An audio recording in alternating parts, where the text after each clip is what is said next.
मान लीजिए आपने अपने किसी दोस्त को 1 लाख रुपये उधार दिए और आपके उस दोस्त ने 1 लाख रुपए से 1 करोड़ रुपये बना लिए और आपके पास सिर्फ 1,000 रुपये रह गए। आपका मित्र जो पहले गरीब था वो अमीर बन गया और आप गरीब हो गए। तो ऐसे में आपके मन में क्या भाव उठेगा? क्या आपके मन में अपने मित्र के प्रति ईर्ष्या पैदा होगी या आप उसकी तरक्की से खुश होंगे? आज की जो मैं बौद्ध कहानी सुनाने वाला हूं वो आपके मन को एकदम निर्मल बना देगी। जो भी ईर्ष्या के भाव आपके अंदर उठते हैं उन सब का जवाब आपको इस कहानी में मिलेगा। इससे पहले कि आप इस कहानी में खो जाएं, इस चैनल को सब्सक्राइब जरूर कर लें। तो चलिए कहानी शुरू करते हैं। एक बार की बात है, एक आदमी बुद्ध के पास आता है और कहता है, हे बुद्ध, मैं एक व्यापारी हूं, मुझे मेरे ही मित्र ने बर्बाद कर दिया है। मेरा सारा व्यापार चौपट हो गया है। मैं आज उसी मित्र की हत्या करने जा रहा था, तभी रास्ते में मुझे आपका आश्रम दिखा। मैंने सुना है कि आप सभी समस्याओं को हल कर देते हैं। क्या आप मेरी भी सहायता कर सकते हैं?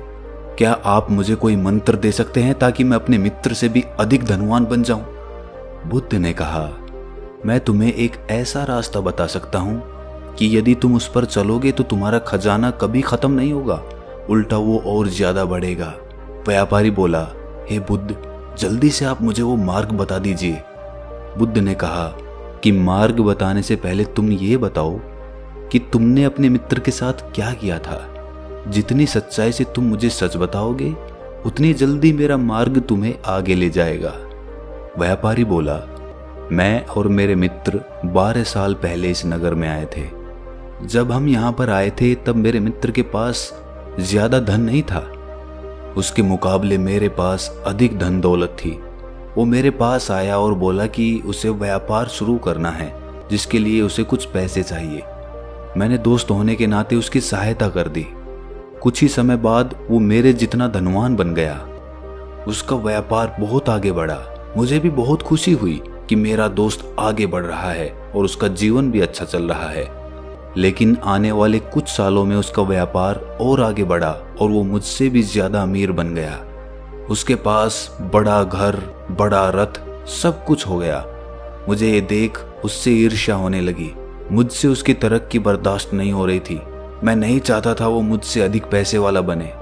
जब भी वो अपने रथ पर मेरे घर आता था मेरे दिल में सुई सी चुभने लगती थी। मैंने तय कर लिया था कि उसे खुद से आगे नहीं बढ़ने दूंगा।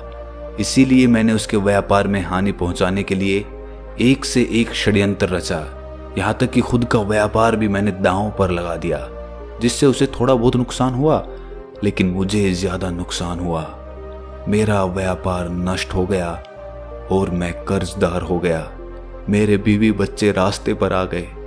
ये सुनकर बुद्ध ने कहा, क्या तुमने अपने मित्र के साथ सही किया? व्यापारी बोला, मैंने उसके बुरे समय में उसे धन दिया, उसकी सहायता की, तो मैंने तो उसके साथ कहाँ बुरा किया। जब मेरा बुरा समय आया तब वो मेरी मदद कर सकता था। वो चाहता तो मेरा साथ दे सकता था, मुझे भी अपने साथ शामिल कर सकता था, लेकिन उसने सिर्फ अपने बारे में सोचा। वो भूल गया कि मेरे ही दिए पैसों से वो आगे बढ़ रहा है। बुद्ध ने कहा, जब वो आगे बढ़ रहा था क्या तब तुमने उन्नति नहीं की? वो आदमी बोला, मेरे व्यापार में भी उन्नति हुई लेकिन मेरे मित्र जितनी नहीं हुई। बुद्ध ने कहा, आखिर तुम्हें किस चीज की कमी थी? वो आदमी बोला, मुझे किसी चीज की कमी नहीं थी, मैं बस चाहता नहीं था कि मेरा मित्र मुझसे आगे बढ़े, अधिक धनवान बने। बुद्ध ने कहा कि क्यों? क्या इस दुनिया में तुम्हारे मित्र से अधिक धनवान कोई भी नहीं है? वह आदमी बोला, हाँ है, मेरे मित्र से भी अधिक धनवान व्यापारी यहाँ पर हैं। ये सुनकर बुद्ध ने कहा, फिर क्यों तुम अपने मित्र से ही अधिक धनवान बनना चाहते हो? जो दूसरे व्यापारी इस दुनिया में उससे भी अधिक धनवान हैं, उनसे अधिक धनवान क्यों नहीं बनना चाहते हो? दरअसल हम हमारे से नीचे किसी भी आदमी को जो हमारे दया का पात्र है उसे आगे बढ़ता नहीं देखना चाहते। हम चाहते हैं कि वो हमेशा हमारी दया का पात्र ही बना रहे, और जब वो हमसे आगे निकल जाता है तो हम अपने चेहरे पर मुखौटा लगाकर उन्हें दिखा तो देते हैं कि हम उनकी कामयाबी से खुश हैं, लेकिन ऐसा होता नहीं है। हम अंदर ही अंदर जलने लगते हैं कि वो हमसे आगे कैसे बढ़ गया, खासकर कि तब जब उसे आगे बढ़ने का रास्ता हमने दिखाया होता है और वो कुछ समय बाद हमसे भी आगे निकल जाता है। हमें ये खटकने लगता है कि जिसे हम दया दिखाते थे वो आज हमें दया दिखाने लगा है। उस पर भी वो आदमी आपकी दिखाई दया का गुणगान नहीं करता है, आपकी सहायता नहीं करता। तब आप उसे ये बताना चाहते हैं कि जो कुछ भी आज उसे मिल रहा है सब उसे हमारी दया दृष्टि से ही मिल रहा है। तब आप उसके खिलाफ षड्यंत्र रचने लगते हैं और चाहते हैं कि वो आदमी वापस उसी जगह पर आ जाए जहां से आपने उसकी मदद करके आगे बढ़ाया था और आप उस पर फिर से दया कर सकें। और इसी चक्कर में आप अपना सुख चैन सब कुछ छोड़ देते हैं। तुम चाहते तो अपने मित्र की उन्नति को सहनशील स्वीकार कर सकते थे और अपने व्यापार में भी उन्नति कर सकते थे। तुम में कोई कमी नहीं थी, तुमने खुद ही अपने व्यापार को बर्बाद कर दिया। वो आदमी बोला, बुद्ध, आप मुझे ये ना बताएं कि मैंने क्या सही और क्या गलत किया, बल्कि आप मुझे वो मार्ग बताएं जिससे मैं अपने मित्र से भी आगे बढ़ सकूं। बुद्ध ने कहा, क्या तुम अपना सब कुछ दांव पर लगाने के लिए तैयार हो? अगर हां, तो मैं तुम्हें वो रास्ता दिखा सकता हूं। वो आदमी बोला, हाँ मैं तैयार हूं, मैं अपना सब कुछ दांव पर लगा दूंगा। तो बुद्ध ने कहा कि फिर जैसे मैं कहता हूं वैसे करो। तब तुम 1 साल में अपने मित्र से भी अधिक धनवान बन जाओगे और एक ऐसी संपत्ति के मालिक हो जाओगे जो कभी खत्म नहीं होगी। तुम सबसे पहले अपने मित्र के पास जाओ और अपना व्यापार शुरू करने के लिए उससे धन मांगो। आदमी ने कहा, ये आप क्या कह रहे हैं बुद्ध, मैं अपने मित्र से नहीं मांग सकता। बुद्ध मुस्कुराए और बोले, अगर तुम्हें वो संपत्ति चाहिए तो तुम्हें ऐसा करना ही होगा। जाओ अपने दोस्त से धन मांगो, अपने दोस्त से धन लेकर आओ और अपना व्यापार शुरू करो।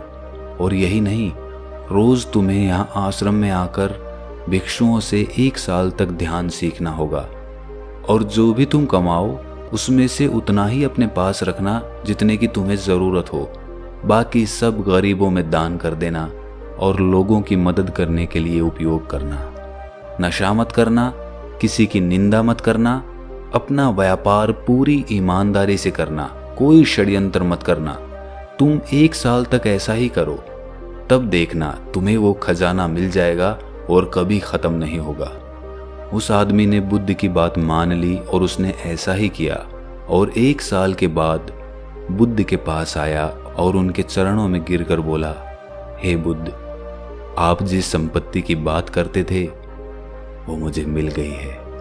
बुद्ध ने कहा, क्या तुम्हारा व्यापार तुम्हारे मित्र से आगे बढ़ गया है? आदमी ने कहा, मेरा व्यापार तो बेहद छोटा सा है, लेकिन अब मैं उससे संतुष्ट हूं।